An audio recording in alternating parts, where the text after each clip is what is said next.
ഏറ്റവും പ്രധാനപ്പെട്ട ഒരു കാര്യം, നേമമണ്ഡലത്തിൽ തെരഞ്ഞെടുപ്പ് പ്രചാരണത്തിന് തുടക്കം കുറിക്കുവാൻ രാജീവ് ചന്ദ്രശേഖർ എത്തിയിരിക്കുന്നു. താമര ചിഹ്നത്തിന് നിറം പകർന്നുകൊണ്ടാണ് സംസ്ഥാന അധ്യക്ഷൻ പ്രചാരണത്തിന് തുടക്കം കുറിക്കുന്നത്. ആ കാഴ്ചയാണ് പ്രേക്ഷകർക്ക് കാണാൻ കഴിയുന്നത്. സ്വയം സ്ഥാനാർത്ഥിത്വം പ്രഖ്യാപിക്കുകയായിരുന്നു രാജീവ് ചന്ദ്രശേഖർ നേമത്ത്.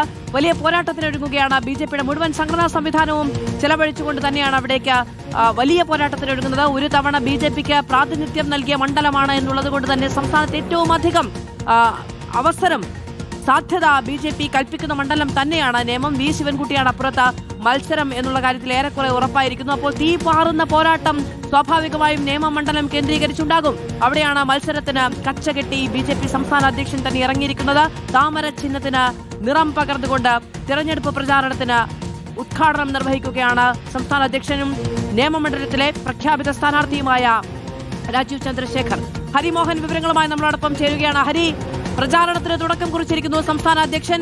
എത്രത്തോളം വിപുലമായ പ്രചാരണ പരിപാടികൾക്കാണ് നേമമണ്ഡലത്തിൽ ബി.ജെ.പി ലക്ഷ്യമിടുന്നത്? മാധു നേരത്തെ സൂചിപ്പിച്ചതുപോലെ തന്നെ സ്വന്തം കൈകൊണ്ട് താമര ചിഹ്നത്തിന് നിറം പകരുകയാണ് ബി.ജെ.പി സംസ്ഥാന അധ്യക്ഷൻ രാജീവ് ചന്ദ്രശേഖർ. നേമം മണ്ഡലത്തിൽ ഔദ്യോഗികമായി തന്നെ ബി.ജെ.പി CPM-ഉം നേമമണ്ഡലത്തിൽ പ്രചാരണം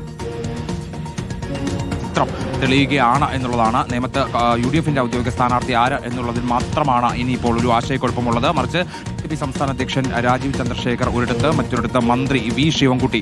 രാജീവ് ചന്ദ്രശേഖർ സ്വയം നേരിട്ട് ഇന്നിപ്പോൾ എത്തിക്കൊണ്ട് മണ്ഡലത്തിൽ ആദ്യം പ്രവർത്തകരുമായി ഒപ്പം ഇരുന്നുകൊണ്ട് മൻ കി ബാത്ത് കാണുകയും കേൾക്കുകയും അതിനുശേഷം നേമം മണ്ഡലത്തിലെ തളിയൽ ജംഗ്ഷനിൽ വെച്ച് അവിടെ താമര ചിഹ്നത്തിന് നിറം പകർന്നുകൊണ്ട് പെയിന്റ് അടിച്ചുകൊണ്ട് തന്റെ സ്ഥാനാർത്ഥി പ്രഖ്യാപനം നേരത്തെ തന്നെ പ്രഖ്യാപിച്ചിട്ടുള്ള രാജീവ് ചന്ദ്രശേഖർ ഇപ്പോൾ ആ പ്രചരണത്തിന് കൂടി തുടക്കം കുറിച്ചിരിക്കുകയാണ്. നേരത്തെ നേമം മണ്ഡലവുമായി ഉയർന്നു വന്നിട്ടുള്ള ചില വിവാദങ്ങൾ കൂടിയുണ്ട്. അതായത് സ്വയം സ്ഥാനാർത്ഥി പ്രഖ്യാപനം നടത്തുന്നതുമായി ബന്ധപ്പെട്ടുകൊണ്ട് നേരത്തെ ചില തർക്കങ്ങളൊക്കെ തന്നെ പാർട്ടിക്കുള്ളിൽ ഉണ്ടായിരുന്നു. പക്ഷേ ബി.ജെ.പി സംസ്ഥാന അധ്യക്ഷൻ്റെതല്ലാതെ മറ്റൊരു പേരും തന്നെ നേമത്ത് ഉയർന്നു വന്നിരുന്നില്ല. താൻ നേമത്ത് മത്സരിക്കുമെന്ന് രാജീവ് പലവട്ടം പറയുകയും ചെയ്തിരുന്നു. ഇന്നലെയും സമാനമായിട്ട് ഈ കാര്യങ്ങളെക്കുറിച്ച് മറ്റ് ബി.ജെ.പി നേതാക്കളോടൊക്കെ ചോദിക്കുന്ന സമയത്ത് അവർ പറഞ്ഞത് ബി.ജെ.പിക്ക് ചില രീതികളുണ്ട്, ആ രീതികൾ അനുസരിച്ച് തന്നെ മുന്നോട്ട് പോകും. രാജീവ് ചന്ദ്രശേഖർ മത്സരിക്കുന്നതിനോട് ഒരു തരത്തിലുള്ള വിയോജിപ്പും പാർട്ടിക്കുള്ളിൽ ഇല്ല എന്ന് തന്നെയായിരുന്നു. അപ്പോൾ ബി.ജെ.പി സംസ്ഥാന അധ്യക്ഷൻ രാജീവ് ചന്ദ്രശേഖർ തന്നെ സ്ഥാനാർത്ഥി എന്നുള്ളത് ബി.ജെ.പി നേതൃത്വത്തിൽ എല്ലാവരും തന്നെ അംഗീകരിക്കുകയും ഇത് നേരത്തെ കേന്ദ്ര നേതൃത്വവും അതിന് അംഗീകാരം നൽകുകയും ചെയ്തിരുന്നു. അതിൽ പ്രചാരണം തുടങ്ങുക എന്നുള്ളത് മാത്രമായിരുന്നു സാങ്കേതികമായി